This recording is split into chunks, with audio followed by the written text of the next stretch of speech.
The disappearance of Kris Kremers and Lisanne Froon is perhaps one of the most well-known and discussed missing person cases ever. Two young women, who set off on a trip to the other side of the world after successfully completing their studies, never returned. Even if you are already familiar with the case, it's worth watching this video in its entirety because there are some new details that provide room for new assumptions and speculations. In the next few minutes, we will join Kris and Lisanne on their last journey and try to understand what might have happened to the young tourists in the jungle of Panama, and why only a few bones, dubious phone records, and disturbing photos were ever found.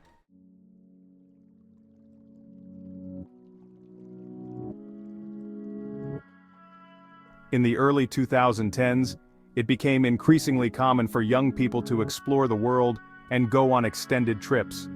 Kris Kremers and Lisanne Froon from the Netherlands also wanted to reward themselves with a big trip in 2014 after completing their studies. Their destination was Panama, a country with numerous national parks, vast jungle areas, and endless sandy beaches. Additionally, Panama is quite a budget-friendly travel destination. For the friends Kris and Lisanne, Panama seemed perfect. Kris was born in 1992 and was 21 years old at the time of the trip. She completed her studies in social education at Utrecht University in 2013 and wanted to travel abroad before pursuing art history. Lisanne, a year older than Kris, had also just completed her studies in applied psychology. They met while working at a cafe called The Little Cup in Amersfoort. Both came from there and returned after their studies to work in the cafe and save money for their trip, living together in a shared apartment. Kris had previously traveled to Peru, but Lisanne had never undertaken a major trip. They worked together for 6 months and saved money for their 6-week trip, which was supposed to be more than just a vacation on the Panamanian coast. Kris and Lisanne wanted to provide humanitarian aid and looked for organizations and institutions that would allow them to work with children on site.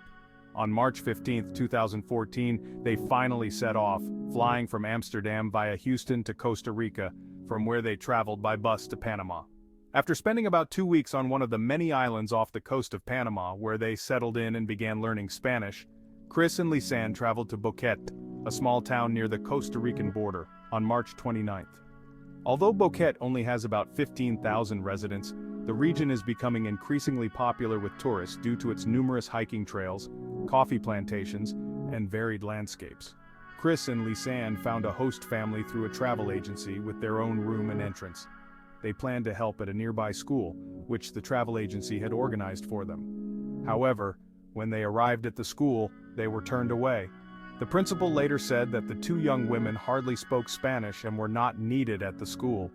Kris and Lisanne were very disappointed, as they did not receive a proper explanation for what went wrong with the planning. With no work to occupy them, they now had plenty of free time to explore the area. On April 1st, they decided to go hiking on the Pianista trail near Boquete. The route, about 8 kilometers round trip, is popular with both locals and tourists and is considered generally safe. However, on that day, Kris Kremers and Lisanne Froon did not return from the trail.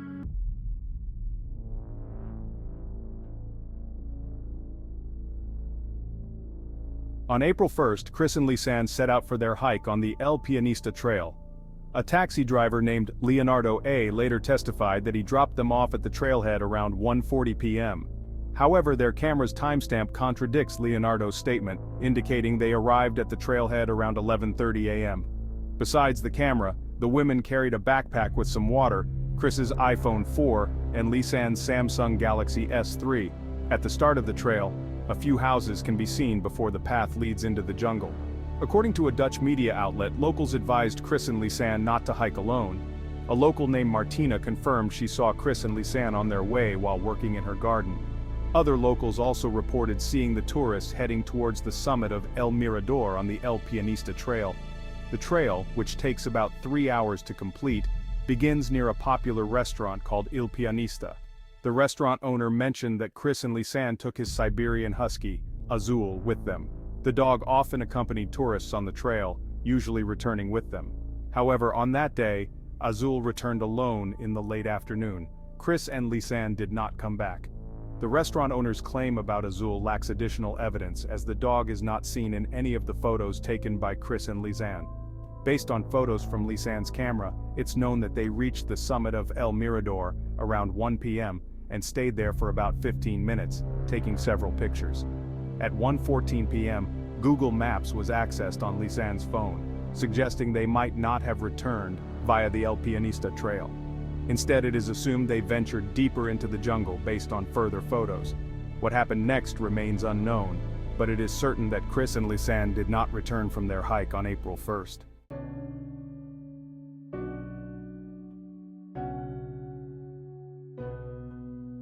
On April 1st, Miriam, the host mother, did not find it unusual that the young tourist did not return overnight, as it was common for young foreign tourists to stay out. Moreover, Kris and Lisanne had their own entrance and could come and go without being noticed by Miriam. However, when they did not return by the early evening of April 2nd, Miriam became concerned and contacted Feliciano Gonzalez, the tour guide they were supposed to meet on April 2nd for a coffee plantation tour. Feliciano was friends with Miriam and had her contact details. When he didn't find the girls at the guest house, he and Aileen, a German tourist also scheduled for the tour, informed the police. A large-scale search began on April 3rd involving helicopters, police, and volunteers. Despite extensive efforts, including searching the El Pianista trail and surrounding areas, no trace of Kris and Lisanne was found. On April 5th, a German tourist named Marcus reported hearing a woman's screams for help and seeing two men hiding behind bushes. However, the area yielded no evidence except for Marcus's water bottle. The families of Kris and Lisanne flew to Panama on April 6th, accompanied by Dutch investigators, to support the search efforts. They offered a reward of $30,000, later increased to $40,000, for any information leading to the discovery of the women. Despite these efforts, no clues were found.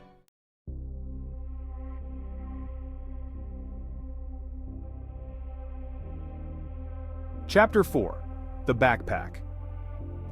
On June 12, 2014, more than 10 weeks after the disappearance, a local woman found a backpack near the banks of the Rio Changuinola, close to the village of Alto Romero. She handed it to her employer, a tour guide named Rogelio G., who turned it over to the police. The backpack was confirmed to belong to Kris Kremers and Lisanne Froon. Contrary to initial assumptions, the backpack could not have drifted from the summit to Alto Romero, as its contents, including cash, water bottles, and phones, were in good condition despite the harsh weather conditions. Items in the backpack, such as Kris's iPhone and Lisanne's Samsung Galaxy S3, were found in plastic bags, preserving their condition. This suggests the backpack was stored in a dry place, possibly indoors, before being placed near the river.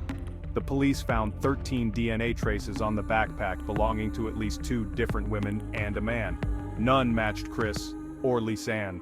The presence of 34 distinct fingerprints added to the mystery, though many could belong to the locals who found the backpack or the police investigators.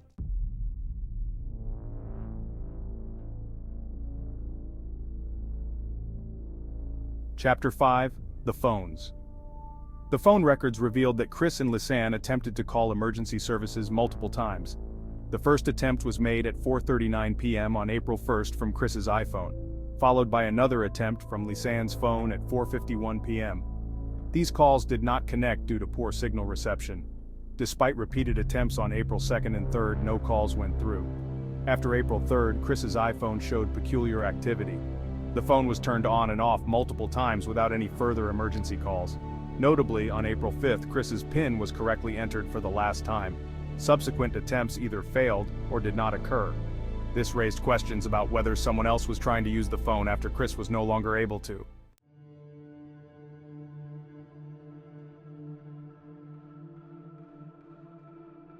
Chapter 6. The Photos. Lisanne's camera contained 133 photos documenting their trip, including their hike on April 1st.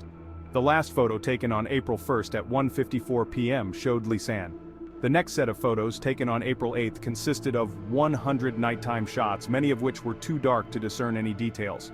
However, some photos showed makeshift markers and what appeared to be an SOS sign, suggesting attempts to signal for help. One photo, taken at 1:49 a.m. on April 8th, showed what might be the back of Kris's head, with some speculating it showed blood. Others believe it depicted Kris from the front with her hair covering her face. The clean appearance of the hair led to speculation that they might have found shelter. However, the authorities did not pursue this theory further.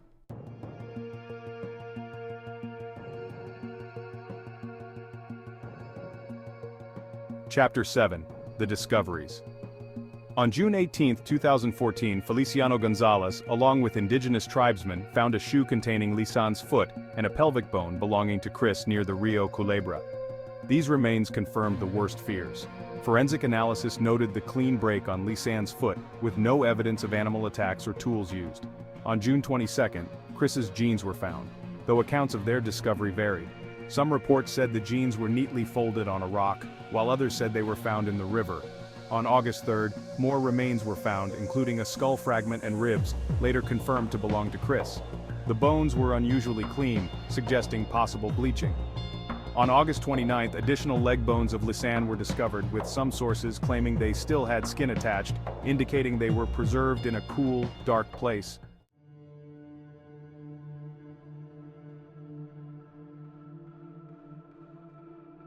Chapter 8: The Theories. Panamanian authorities concluded that Kris and Lisanne likely died from an accident, possibly swept away by strong river currents during heavy rains. This theory suggests they may have followed a river in hopes of finding civilization, only to be overcome by the harsh conditions. However, the theory does not explain the peculiar phone activities and the nighttime photos. Some speculate that Kris and Lisanne might have ventured off the trail, got lost, and then encountered misfortune. There are also theories involving foul play. Theories point to a local gang and a man named Feliciano Gonzalez.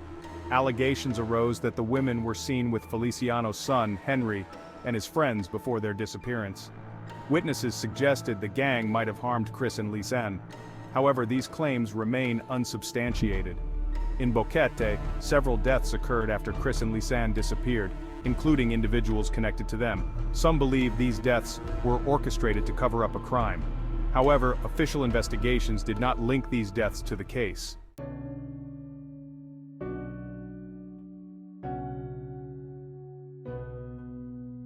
Outro. In conclusion, we still do not have definitive answers about what happened to Kris Kremers and Lisanne Froon. Despite extensive investigations and numerous theories, the case remains unresolved. The discovery of their remains and the backpack has only deepened the mystery. The cross on the summit of El Mirador, placed by Feliciano, serves as a somber reminder of the young women. The hope remains that one day, new evidence will emerge, bringing clarity and closure to their families. Until then, the disappearance of Kris and Lisanne continues to intrigue and perplex those who follow true crime cases. What do you think happened to them? Share your thoughts in the comments. Thank you for watching.